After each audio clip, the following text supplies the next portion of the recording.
मित्रांनो, असं म्हटलं जातं की रक्ताची नाती ही नेहमी श्रेष्ठ असतात. तर मी म्हणेन रक्ताची नात्यांपेक्षा सुद्धा विचारांची नाती ही सर्वश्रेष्ठ असतात. त्याचं कारण सुद्धा आहे की अशा विचारांनी जी घरं समृद्ध झालेली आहेत, फुले शाहू आंबेडकर आणि छत्रपती शिवराय यांचा जो प्रसार झाला आहे आणि ज्या घरामध्ये यांचा प्रसार झालेला आहे त्या घरातील कोणत्याही सदस्याला कोणतीही गोष्ट कमी पडणार नाही. मीठ या पदार्थाची चव कशी आहे?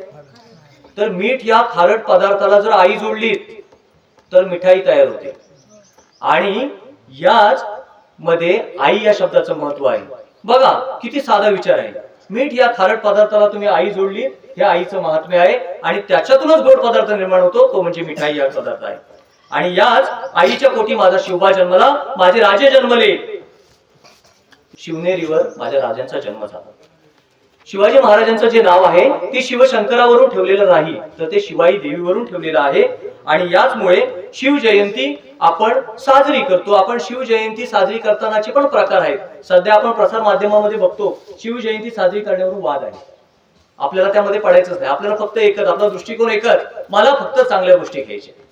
तुम्ही सुद्धा चांगल्या गोष्टी घेणार आहोत. शिवजयंती तारखेला करा, तिथीला करा, यावरून राजकीय वाद होत राहतात.